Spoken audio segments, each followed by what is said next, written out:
세 번째 주제는 이제 저희가 첫 번째는 영적인 유아. 그리고 이제 영적인 유아에서 벗어나려면 어떤 방향성을 잡아야 되는지를 얘기하면서 예수님과의 동일시. 그래서 예수님이 먼저는 우리와 동일시하는 내용을 좀 자세하게 살펴보고 우리가 이제 서로 동일시하는 것에 대한 이야기를 이제 짧게 나눴죠. 그래서 예수님을 머리로 한 지체들에 대한 동일시 뭐 이렇게 몇 가지 나눴습니다. 그 이제 예수님을 이렇게 본받는 이야기를 할 때 아까 이제 예와 하나가 빠졌는데요. 우리가 이제 성도들끼리 동일시 하잖아요. 근데 성도들끼리 동일시보다 한 걸음 더 나가면 세상과 동일시도 해야 되거든요. 여러분 미우라 아야코라고 빙점 쓴 소설가 알 겁니다. 근데 이 그 분이 사실은 그러니까 신앙적으로도 또는 신학적으로도 꽤 이렇게 그 실력이 있는 분으로 인정받고 있어요. 그리고 이제 그분의 더 좋은 특징은 뭐냐면 삶으로 인정받아요, 삶으로. 그래서 그분이 이제 이렇게 신앙생활을 하면서 그 조그만 슈퍼 같은 거, 동네 가게를 했는데 그 가게가 되게 성실하게 해서 잘 됐어요. 잘 됐는데 그 당시에 그 동네에 그런 역할을 하는 교회는 그런 역할을 하는 가게는 자기 가게밖에 없었거든요. 근데 자기네 가게로부터 대각선 저쪽 건너편에 유사한 가게가 생긴 거예요. 유사한 가게가.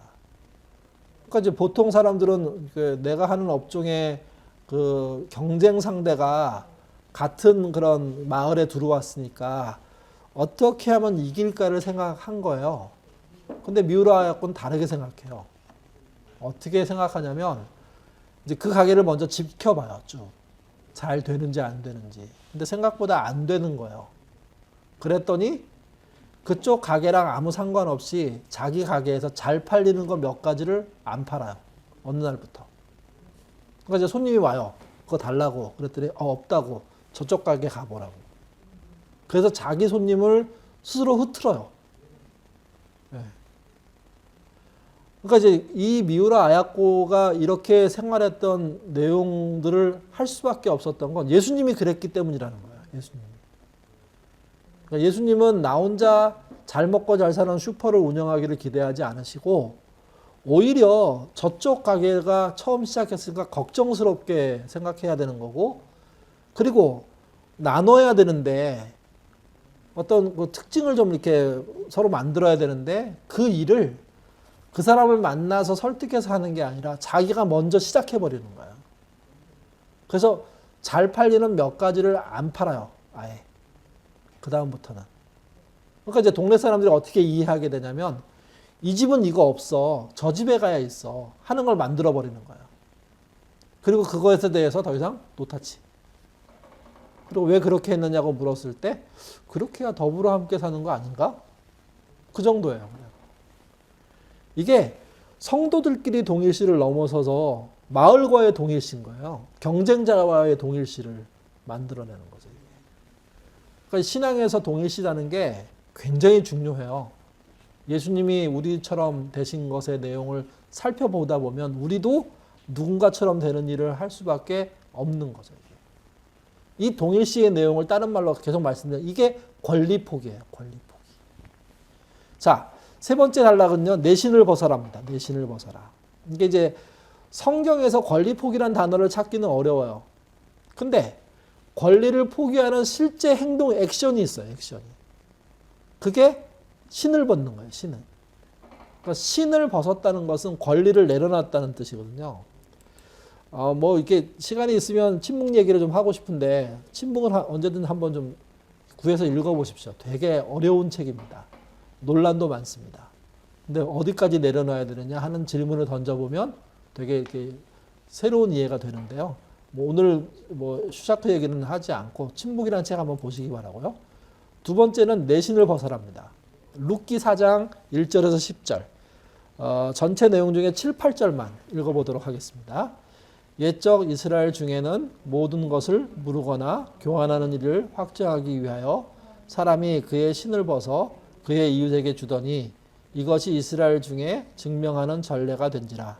이에 그 기업 물을 자가 보아스에게 이르되 내가 너를 위하여 사라고 그 신을 벗는지라. 이게 무슨 얘기냐면 앞에서 말씀드렸지만 신을 벗는 건 권리를 내려놓는 거예요. 근데 이게 보아스와 룻과 관련된 이야기거든요. 룻이 이제 시어머니 나오미와 함께 외국에서 망한 다음에 고향으로 돌아왔어요. 외국에서 망해서 연락이 안 될 때는 고향에 있는 친척들이 책임질 의무가 없어요, 서로. 근데 돌아오니까 문제가 생긴 거예요. 나오미도 과부고 그의 며느리도 과부니까 이 두 과부를 그의 친척들이 책임져야 돼요. 근데 여기에 우선순위가 있어요. 가장 가까운 사람이. 우리는 잘 이해할 수 없지만 우리 조상들도 그랬고 이스라엘 조상들도 그랬는데 계대 결혼이라는 거 하잖아요. 그래서 만약에 뭐 그 형이 이렇게 자식을 못 낳은 상태에서나 일찍 죽게 되면 동생이 형수를 자기의 그 아내로 맞이해 가지고 여자의 인권과 여자의 경제력을 보호해 주는 거. 그게 결국은 이제 그 동생의 권리, 권한이거든요, 이게. 그러니까 나오미하고 며느리가 같이 돌아왔을 때 나오미와 며느리를 책임져야 될 사람의 우선순위가 정해져 있었던 거예요.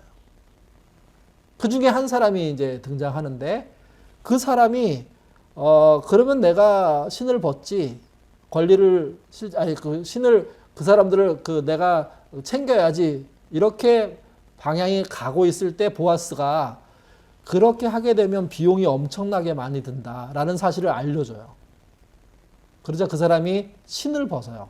그럼 나는 내가 책임져야 마땅하지만 내가 책임질 수 없는 상태이니까 내 권리를 내려놓겠소 해서 그 권리를 누가 가져가냐면 보아스가 가져가요. 보아스가. 이게 이제 남녀의 결혼 문제랑 연관되기 때문에 사실은 되게 난해해 보이는데 그리고 선뜻 이해도 잘 안 돼요. 우리로서는. 그런 문화가 있다는 것 자체가 불편하기 때문에. 근데 이게 형제의 관계에서의 서로의 경제적인 책임을 져주는 문제 정도만이 아닌 거예요. 더 많은 영역에서 신을 벗는 일들이 벌어지거든요. 그래서 일단 기억해야 될 건 신을 벗는 건 너의 권리를 포기해라 이런 뜻입니다. 또 포기하겠다는 동의입니다. 신을 벗는 건 성경에서. 신을 벗은 사람 한번 보시죠. 모세. 출애굽기 3, 4장에 나오는 이야기입니다. 모세 이야기는 거기 나오는데요. 재밌는 건 이거예요. 출애굽기 3, 4장의 이야기와 모세 얘기는 히브리서에도 나와요. 히브리서 11장에도 나오거든요. 거기 나오는 얘기가 좀 달라요. 3, 4장을 지금 다 읽을 수 없으니까 여러분 그냥 기억나는 대로 생각해 보시고요. 히브리서는 출애굽기 3, 4장하고 어떻게 다른지 한번 생각해 보십시오. 읽어보겠습니다.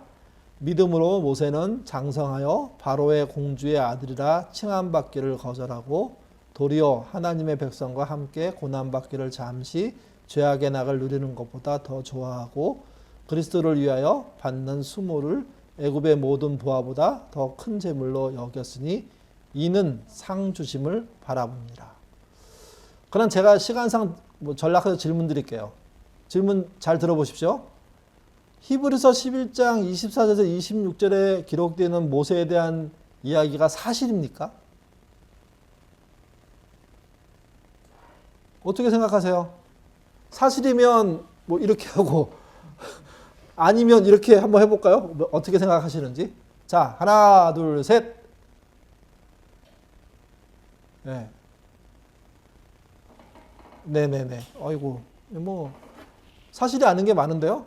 그럼 안 되잖아요. 히브리서가 뻥친 게 되는 건데. 네? 사실이 아닌 게 맞아요. 무슨 말이냐면 다시 보시죠. 믿음으로 모세는 장성하여, 여기서 장성이 아마 40세 가리키는 것 같아요. 바로의 공주의 아들이라 칭함받기를 거절하고. 거절했나요? 민족에 대한 동정심은 생겼어요. 그래서 그 자기의 동포들이 어떻게 사는지 둘러보기는 했죠. 그리고 그 동포들이 애굽 사람의 관리한테 얻어맞는 거나 이렇게 그 처벌받는 거에서 마음 아파는 했죠. 마음 아파했죠. 근데 스스로 공주의 아들이라고 칭함받기를 거절하고 뛰쳐나가지는 않았어요. 언제 뛰쳐나갔죠? 살인을 저지르고 본인이 범인이 되어서 애굽의 왕에게 잡힐 가능성이 생기자 도망친 거예요. 이게. 그러니까 주랭랑을 친 거지 스스로 나는 공주 아들 안 할 거야. 하나님 자녀 할 거야. 우리 백성과 함께 할 거야. 이렇게 나서지 않았어요. 과대평가예요.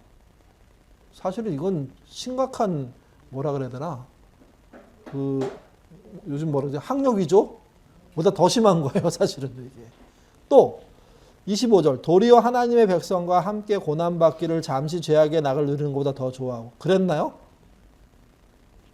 그런 적이 없어요. 우발적으로 자기 동포가 당하는 걸 보고 그 애굽의 관리를 막아서다가 애굽의 관리를 죽이는 일은 있었죠. 그리고 그걸 슬쩍 숨겼어요. 묻었어요. 어떤 기대를 했냐면 그걸 지켜보는 자기 동포들이 덮어줄 줄 알고 묻어놨다가 나중에 오히려 그들의 고발을 당하죠. 그래서 도망치는, 광야로 도망치죠. 26절, 이건 더 그래요.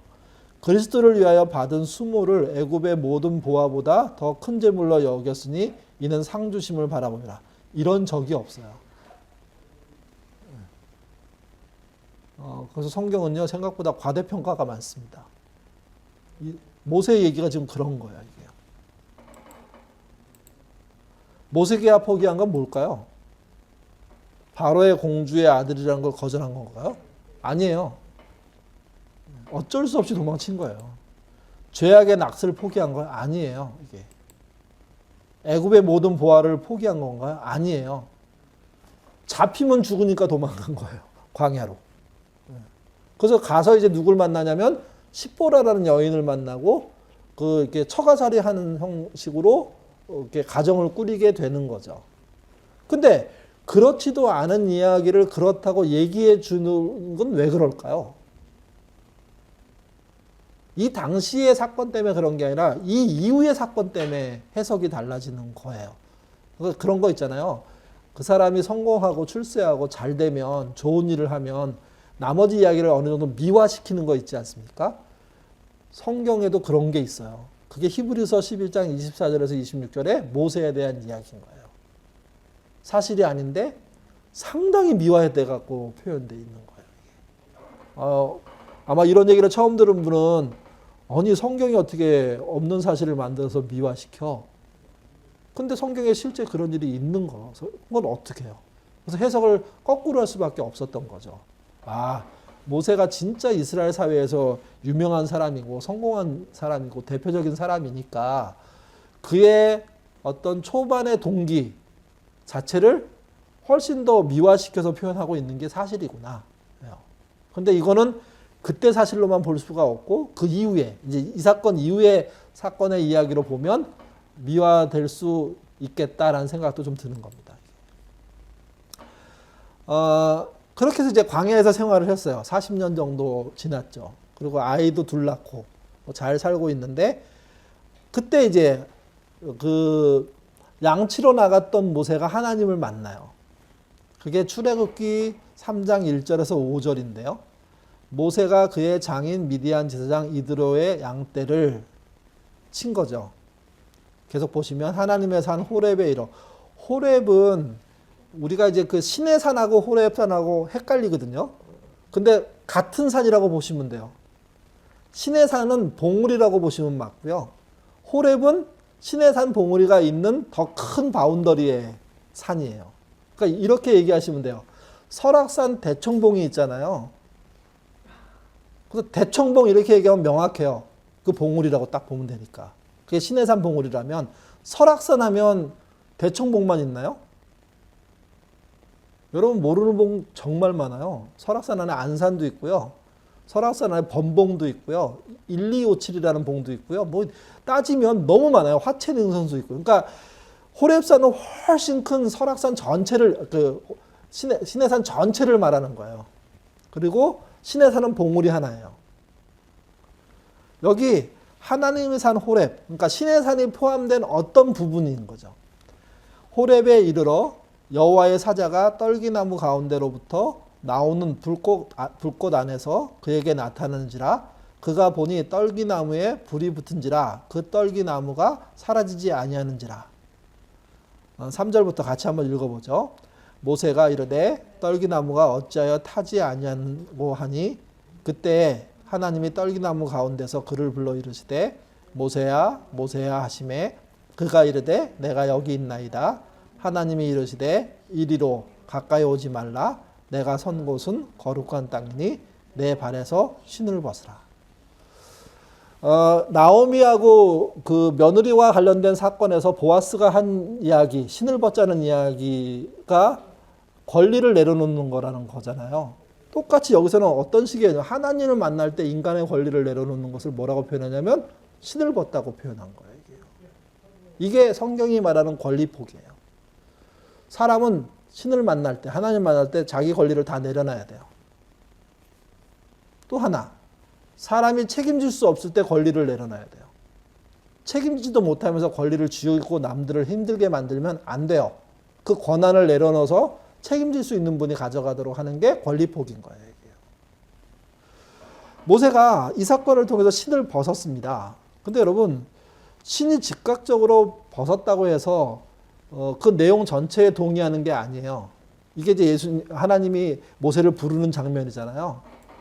그 다음에 어떻게 이어지는지 한번 보시죠. 모세를 부를 때 하나님이 하신 방법은 설득이에요. 설득. 근데 이 설득이 무려 7차례나 반복돼요. 빨리빨리 보도록 하겠습니다. 첫 번째 설득 6절에서 10절입니다. 아브라함의 하나님, 이삭의 하나님, 야곱의 하나님이라. 모세가 하나님 뵙기를 두려워하여 얼굴을 가리매 여호와께서 이르시되 내가 애굽에 있는 내 백성의 고통을 분명히 보고 그들의 감독자로 말미암아 부르짖음을 듣고 그 근심을 알고 내가 내려가서 그들을 애굽인의 손에서 건져내고 그들을 그 땅에서 인도하여 아름다웠고 광대한 땅, 젖과 꿀이 흐르는 땅에 데려가려고 하노라. 이제 가라. 누구한테 가라고 하는 걸까요? 모세한테. 예. 이스라엘 자손의 부르짖음이 내게 달하고 애굽 사람들이 그들을 괴롭히는 학대도 내가 보았으니 이제 내가 너를 바로에게 보내어 너에게 내 백성 이스라엘 자손을 애굽에서 인도하여 내게 하리라. 이게 첫 번째 부르심이에요. 구체적인 내용이에요. 신을 벗고 난 다음에 대화가 시작되는데 첫 번째가 뭐냐면 내가 너를 보내니까 가라 이거였어요. 그러면서 배경 설명을 쭉 한 거죠. 이게 너희 민족이 핍박을 당하고 있고 거기서 내가 구출하고 싶다. 그리고 네가 그 일을 했으면 좋겠다. 그랬더니 모세는 바로 순종했을까요? 아니요. 답변이 나옵니다. 11절. 11절은 같이 읽겠습니다. 모세가 하나님께 아뢰되 내가 누구에게 바로에게 가며 이스라엘 자손을 애굽에서 인도해 내리까. 이게 무슨 뜻일까요? 제가 이스라엘 사람들을 애굽에서 출애굽시킬 만한 자격이 됩니까? 하고 물은 거예요. 거꾸로. 그래서 거절했어요. 두 번째. 그래서 다시 하나님이 설득하세요. 12절. 하나님이 이르시되 내가 반드시 너와 함께 있으리라. 내가 그 백성을 애굽에서 인도해낸 후에 너희가 이 산에서 하나님을 섬기리니 이것을 내가 너를 보낸 증거니라. 그러니까 호렙까지 불러다가 하나님께 제사드리고 섬기고 여기서 살 수 있게 하는 것이 증거가 될 거다. 그러니까 해보자. 참여해라. 이렇게 얘기합니다. 모세가 참여했을까요? 아니니까 질문을 드리겠죠. 계속. 13절 읽겠습니다.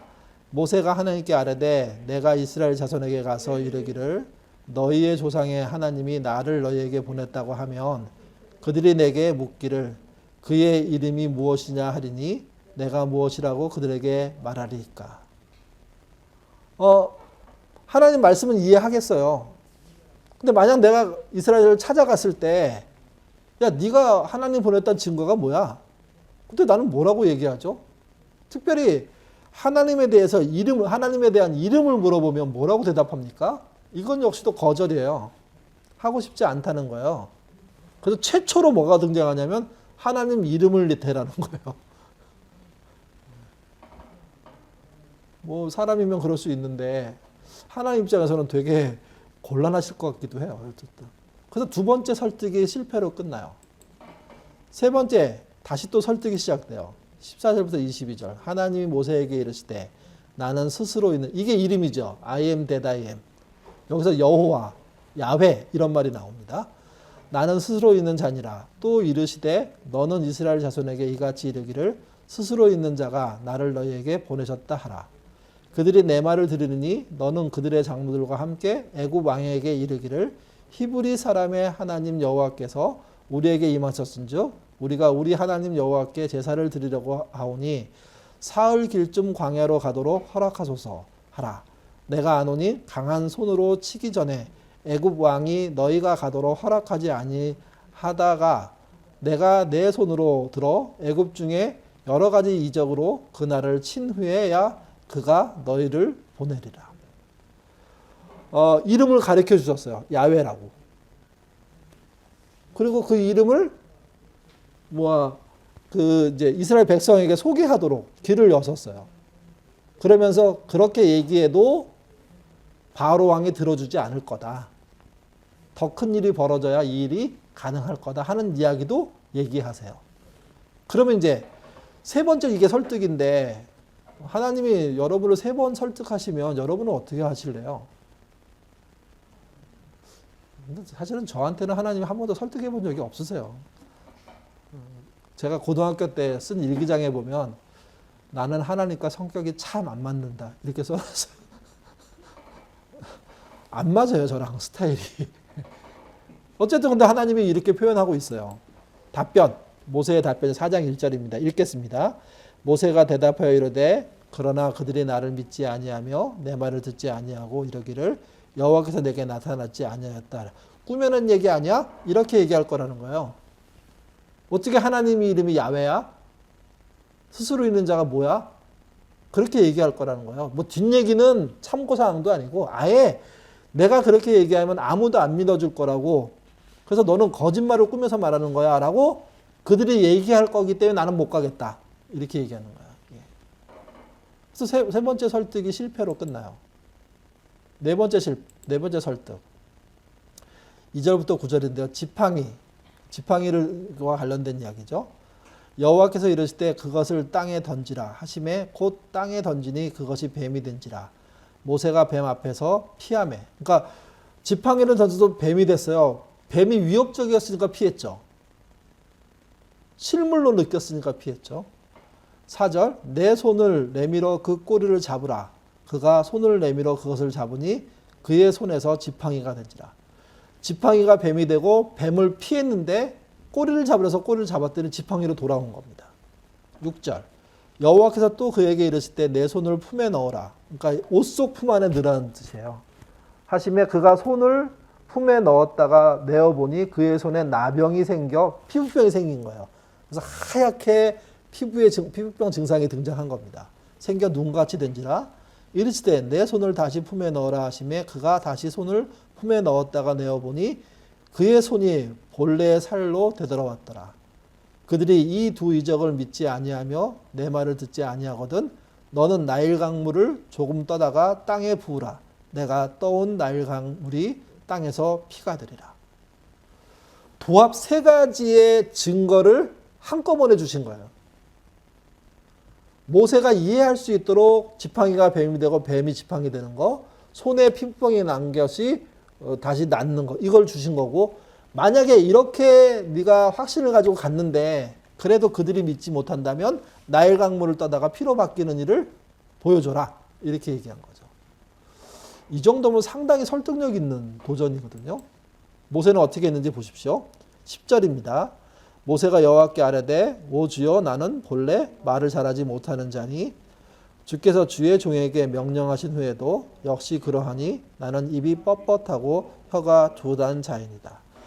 신학적으로는 이 구절을 놓고 논쟁이 있습니다. 어떤 논쟁이 있냐면 말을 본래 못한단 말이 무슨 뜻이냐, 입이 뻣뻣하고 혀가 둔한 자라는 뜻이 무슨 뜻이냐.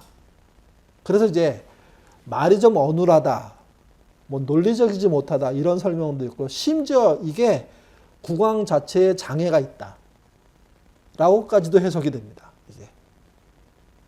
그러니까 모세가 야 너한테 내가 이런 증거를 보여줄 거야 확인했지. 그리고 사람들을 찾아가서 얘기했는데 그래도 안 믿으면 그들에게 보여줄 증거까지도 내가 줄 거야. 그랬더니 모세는 그럼에도 불구하고 하고 싶지 않은 거예요. 그러니까 그런 거 있잖아요. 뭐 이것 때문에 안 해요. 애들이 저것 때문에 안 해요. 막 얘기할 때 그걸 들어주면 애들이 해야 되는데 그렇지 않고 또 다른 핑계 또 대죠. 모세가 지금 그러고 있는 거예요. 그래서 나온 핑계가 뭐냐면 저는 말을 못 해요. 아주 심하게 말하면 입에 장애가 있어요. 뭐 혀가 이상해 굳었어요. 뭐 이렇게 핑계를 대는 거예요. 그러니까 사실은 그 당시에 사역이라는 게 하나님의 말씀을 전하는 사역이거든요. 그러니까 말을 전하지 못하면 문제가 심각하죠. 그래서 하나님이 분노하시지 않고요. 다시 설득하세요. 11절에서 12절 읽어보겠습니다.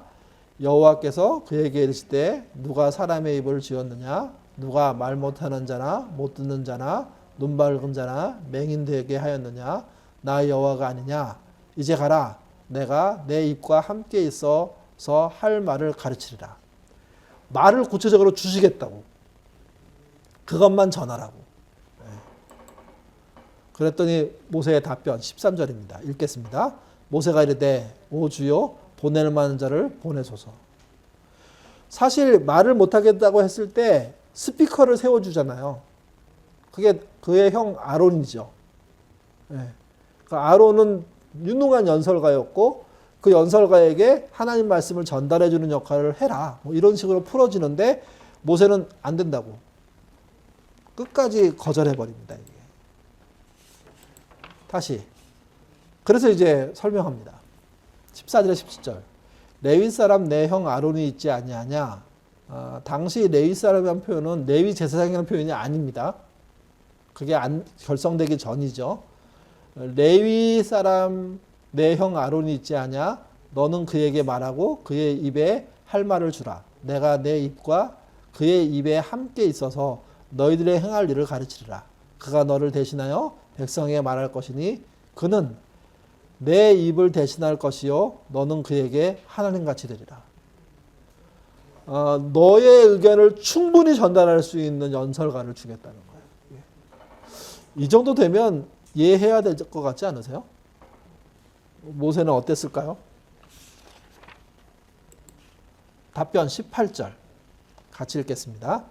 모세가 그의 장인 이드로에게 돌아가서 그에게 이르되 내가 애굽에 있는 형제들에게로 돌아가서 그들이 아직 살아있는지를 알아보려고 하오니 나로 가게 하소서. 이드로가 모세에게 평안히 가라 하니라. 이게 무슨 행동일까요? 이제 야, 너 말 못하는 거 다 해결해 줄게. 그래서 분명한 연설가가 있어. 문제 없어. 괜찮아.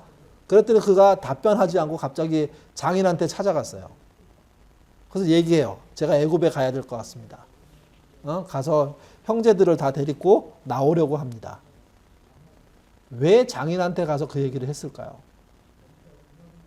여러분 계속 발뺌을 하는 사람이 말로 안 되니까 이제 어떤 다른 도피의 방식을 찾기 위해서 이렇게 행동하지 않나요?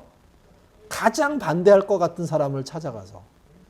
이드로는 여자 딸만 있는 집의 아버지잖아요. 그러니까 사위가 되게 중요해요.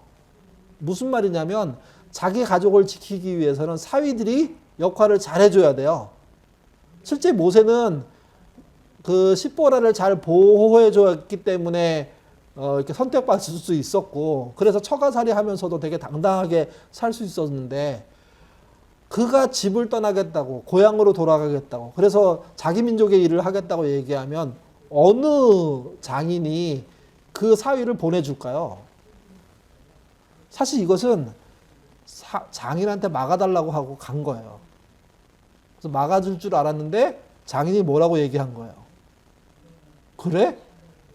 다녀와. 그러니까 모세가 헐 된 거예요. 헐, 이게 뭐야 도대체. 우리 장인 왜 저래? 뭐 이런 거죠. 이게. 그래서 여러분 떠날 수 있게 돼요. 떠날 수 있게. 마지막 설득 19절. 여호와께서 미디안에서 모세에게 이르실 때 애굽으로 돌아가라. 내 목숨을 노린 자가 다 죽었느니라. 이게 처음부터 나왔으면 좋을 법한 설득이에요. 근데 이게 거의 끝에 부분에서 나오는 거예요. 모세가 가장 걱정하는 것을 얘기한 거죠. 너 기억하는 사람 아무도 없어. 너를 아는 사람 다 죽었어. 40년 전 일이야. 그러니까 두려워하지 말고 가자. 모세의 답변 20절 읽겠습니다.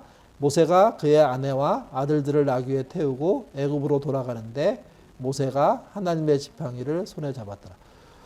이 지팡이는 처음에 모세의 지팡이였어요. 이 지팡이는 나중에 뱀이 됐다가 다시 모세의 지팡이가 된 지팡이에요.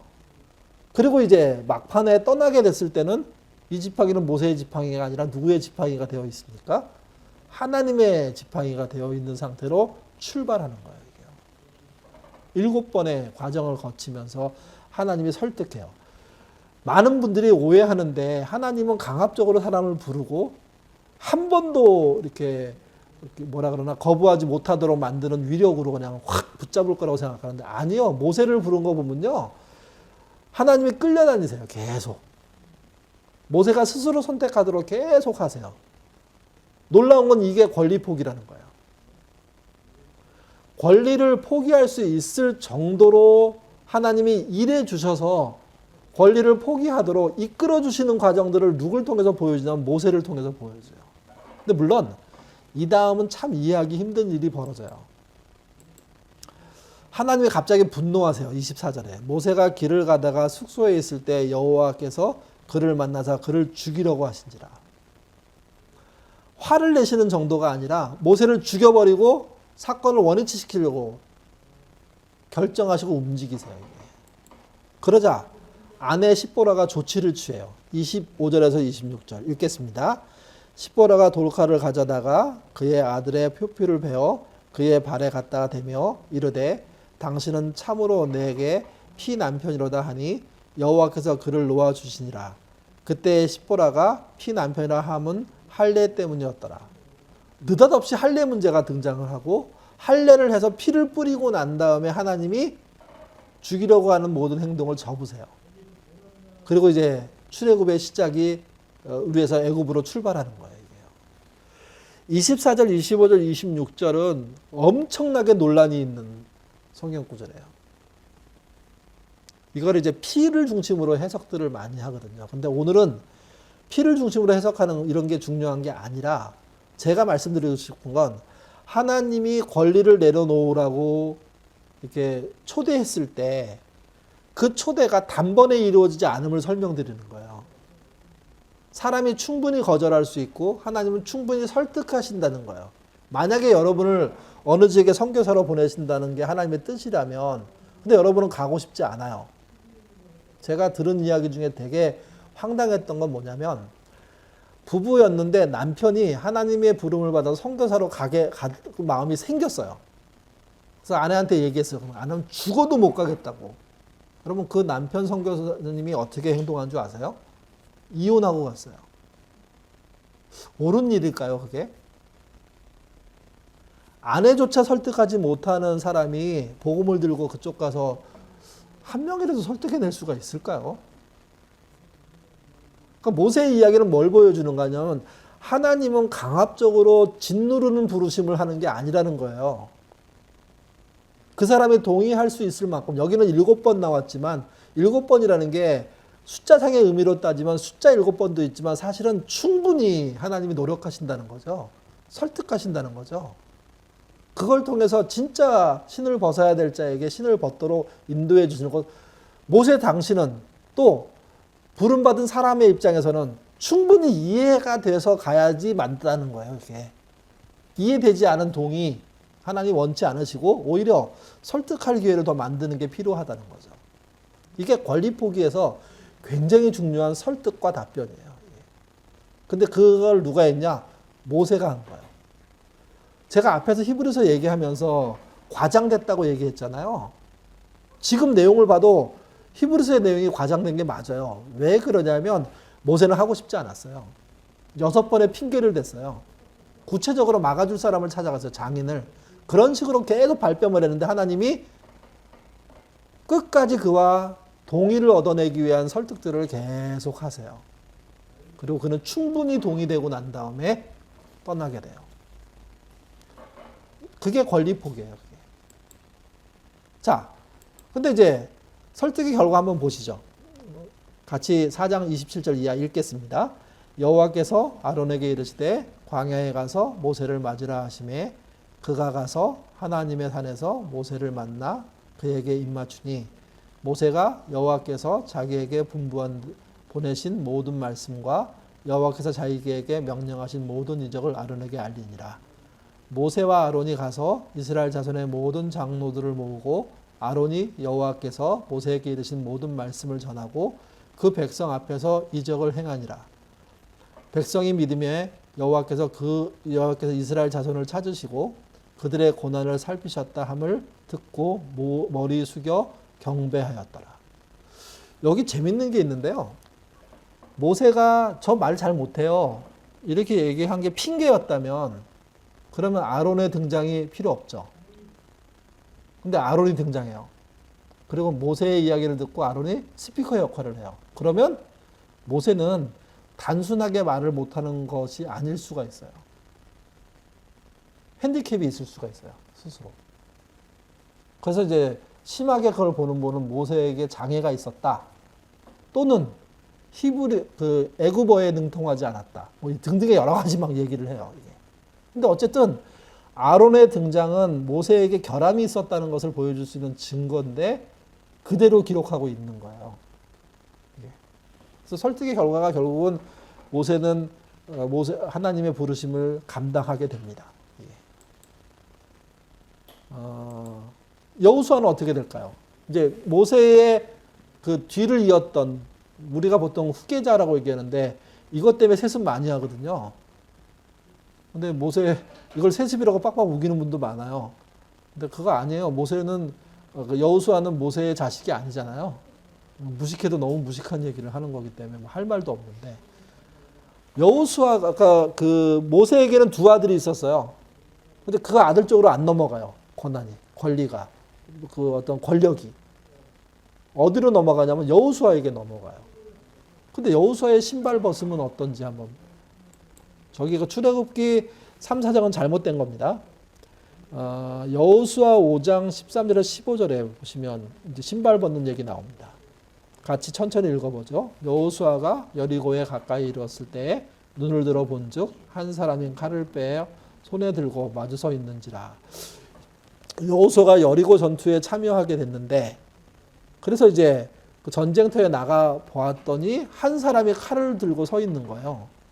여호수아가 나가서 그에게 묻되 너는 우리를 위하느냐 우리의 적들을 위하느냐 하니 그러니까 적이냐 아니냐 피하 식별을 한 거죠. 14절 그가 이르되 아니라 나는 여호와의 군대의 대장으로 지금 왔느니라 하는지라. 여호수아가 얼굴을 땅에 대고 엎드려 절하고 그에게 이르되 내 주여 종에게 무슨 말을 하시려 하시나이까. 15절 같이 읽겠습니다. 여호와의 군대의 대장 여호수아에게 이르되 내 발에서 신 벗으라 내가 선 곳은 거룩하니라 하니 여호수아가 그대로 행하니라. 모세보다 여호수아는 설득의 과정이 없어요. 우연히 나갔다가 여호와의 군대 장관에 있는 사람을 만났어요. 만난 즉시 신을 벗었어요. 그냥. 여호수아가 신앙이 더 좋아 보이지 않으십니까? 여호수아는 어떻게 이렇게 할 수 있었을까요? 여호수아와 모세의 관계, 특별히 광야 시절의 관계들을 보시면 여호수아가 이렇게 행동할 수 있는 근거가 있어요.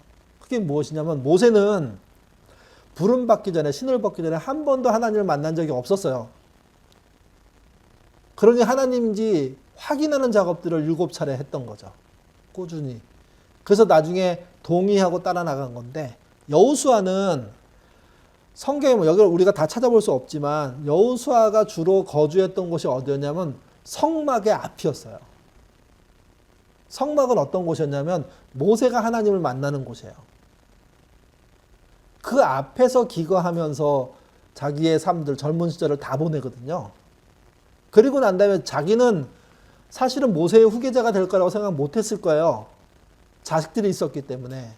근데 놀랍게도 하나님의 뜻과 모세의 뜻은 달랐어요. 무슨 말이냐면 자식에게 승계시켜주지 않고 일할 수 있는 사람, 하나님이 부른 사람에게 승계시켜주는 방식의 방법을 찾아낸 거예요. 그래서 누굴 세웠냐면 모세의 후계자로 여호수아를 세운 거죠. 여호수아가 이제 모두의 리더십이 됐는데, 그래서 여리고 전투에 나가게 됐는데, 가서 보니까 여호와의 군대 장관이라고 말하는 사람이 왔는데 그게 확실한 거예요. 본인은. 그걸 어떻게 알 수 있냐면 본인이 회막 앞에서, 성막 앞에서 하나님의 임재를 경험하고 그분이 일하는 방식에 대한 충분한 이해가 있었기 때문에 보는 즉시 알았고 신을 벗을 수가 있었던 거예요. 자기가 책임자인데 제 권한을 내려놓겠습니다. 여호와의 군대 장관께서 우리를 인도하십시오. 이렇게 된 거죠, 이게. 그러니까 이것은 충분한 경험에 의해서 하나님을 만난 경험의 횟수가 있는 사람이나 가능한 거예요. 저는 12제자가 예수님의 부름을 받았을 때 너 나를 따라와 사람 남는 어부 될 거야 이렇게 말했을 때 한 번에 예수님을 따라 나섰다고 생각하지 않아요. 저는 그 안에 관계가 있었을 거라고 생각해요. 그리고 충분히 그 제자들이 이해할 수 있는 상황들을 경험했을 거예요. 그래서 나중에 같이 가자, 따라와라. 그때 이해하고 그물을 버리는 것이 아니라 배를 버리는 정도가 아니라 자기의 가족들을 내려놓고 쫓아올 수 있게 된 거라고 생각하거든요. 이게. 그러니까 여호수아는 다른 거예요. 그러니까 신앙의 2세대, 3세대를 얘기하는 거죠.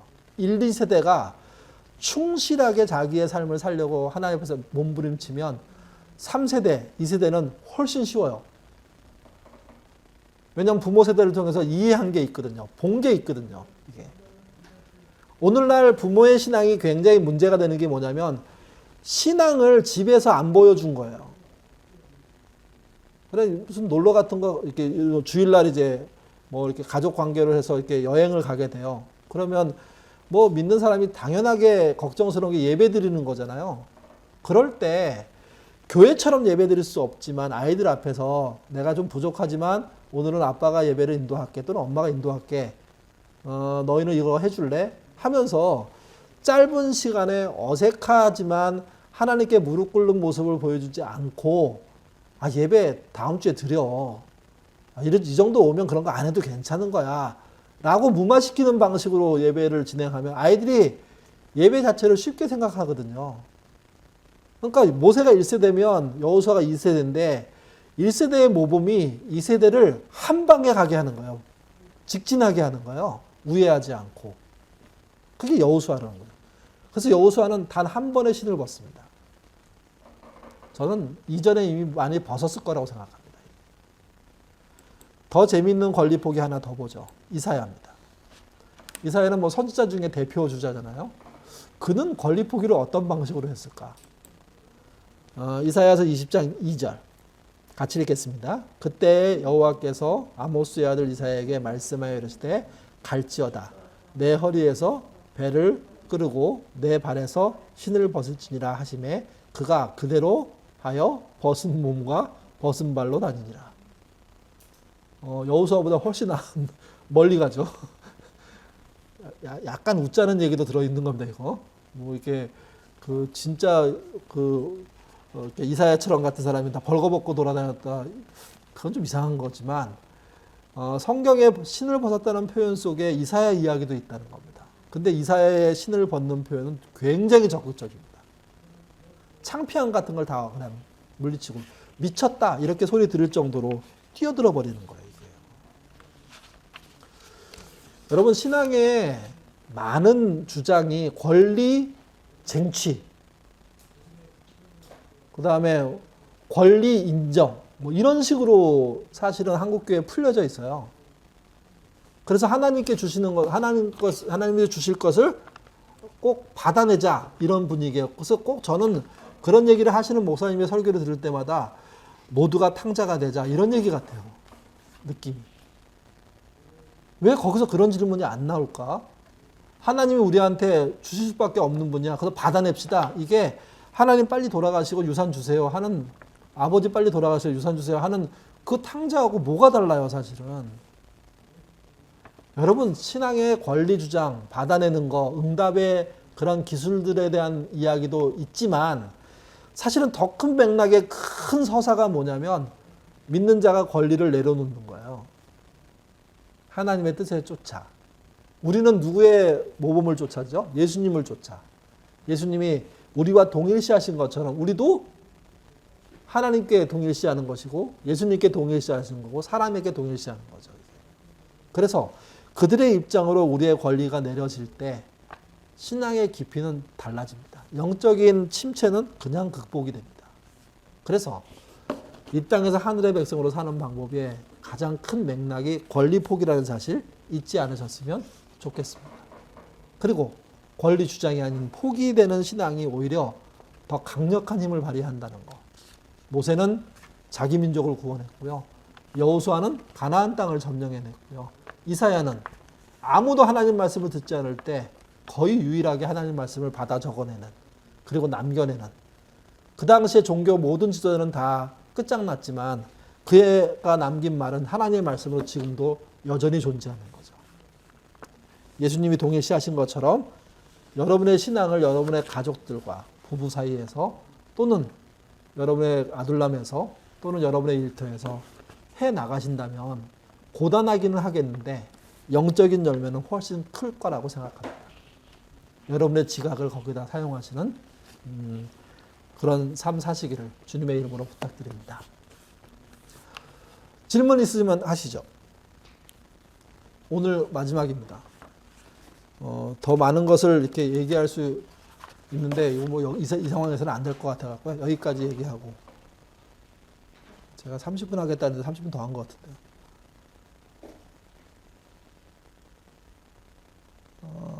오늘 요거 바로 끝나면 인생 여정 같이 하는 조.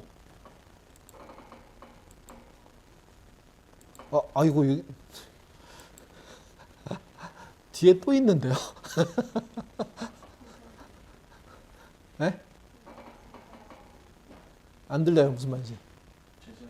네, 제자들 얘기가 있는데 그냥 한번 읽어보세요. 이게 제가 흥분해갖고 마무리를 해버렸는데 왜냐면 시간에 쫓겨가지고 제자들이 뭘 포기했는지 한번 보십시오.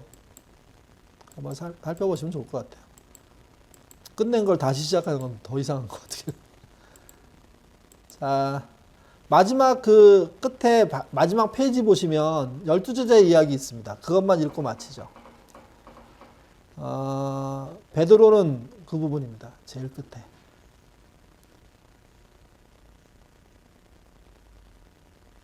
인생 여정 바로 앞. 네.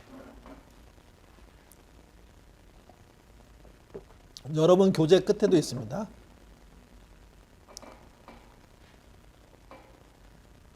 예, 거기입니다. 같이 읽어보겠습니다. 베드로는 노마에서 십자가에 거꾸로 매달려 죽었습니다. 마가는 알렉산드리아에서 기도하며 순교했습니다. 빌립은 소아시아에서 십자가를 지고 죽었습니다. 바돌로메는 몸의 가죽이 벗기는 죽임을 당했습니다. 도마는 인도에서 나는 예배한다 소리치며 순교했습니다. 마태는 에디오피아에서 창에 찔려 순교했습니다. 마띠아는 예루살렘에서 돌파매질에 맞고 쓰러진 후 목베임을 당했고 안드레는 에데사에서 십자가에 못 박혀 순교했고 누가는 헬라에서 감람나무에 매달려 죽임당했고 바울은 로마에서 칼이 목에 떨어져 죽으면서 예수님을 부르다가 죽었습니다. 사도 요한은 100세까지 온갖 신난을 겪다가 죽어간 살아있는 순교자였습니다. 12제자, 그들은 결코 운이 좋은 사람들이 아닙니다. 그들에게는 제자로서 기꺼이 포기한 육체적, 정신적, 영적인 부분들이 있는 우리들의 선배들입니다. 그러니까 제자들이 예수님의 그 모습을 가장 많이 가까이서 닮았죠. 한번 이렇게 참고해서 읽어보시면 좋겠습니다.